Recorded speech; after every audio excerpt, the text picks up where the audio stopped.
제가 이제 가장 좀 당부드리고 싶은 부분인데요. 불법적인 증거 수집을 좀 조심하여야 할 것 같습니다. 그래서 최근에는 상간소송을 하면서 역으로 이제 형사고소를 당해서 오히려 억울한 상황에 처하시는 분들이 많습니다.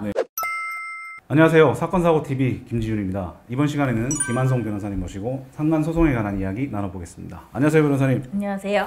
예, 이번 시간은 상간소송, 네. 상간소송에 대해서 제가 좀 질문 드릴 건데요. 내 배우자를 상대로 이제 이혼소송도 뭐 하시겠지만 그 상간남녀, 상간자를 상대로 소송을 또 한다고 들었는데 그게 상간소송 맞죠? 네, 맞습니다. 그래서 사실 상간소송은 정식 명칭은 아니지만 상간녀 또는 상간남을 상대로 해서 소송을 제기한다고 하여 상간소송이라고 많이 좀 불리고 있습니다. 법률적으로는 이제 제3자가 부부 일반과 부정행위를 함으로써 혼인관계의 본질에 해당하는 이제 부부 공동생활을 이제 방해하거나 파탄에 이르게 한 것에 대한 이제 불법행위 손해배상 청구입니다. 그러면 이혼소송도 하고 상간소송도 같이 해야 되는 건가요?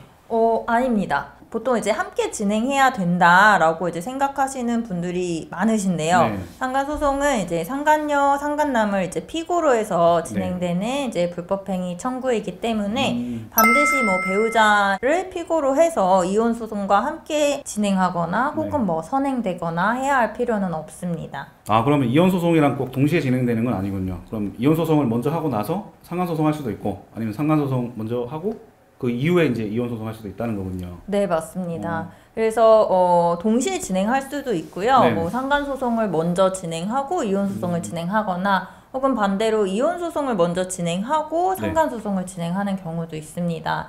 근데 이제 통상은 이혼소송이랑 상간소송을 같이 진행하는 경우가 많고요. 근데 경우에 따라서 이제 증거 수집 등의 목적으로 전략적으로 뭐 상간소송을 먼저 한 후에 이제 이혼소송을 진행하는 경우도 있습니다. 만약에 이제 배우자의 외도를 알고 이 상간소송을 하시고 싶은 분들에게 한 말씀 해주신다면요?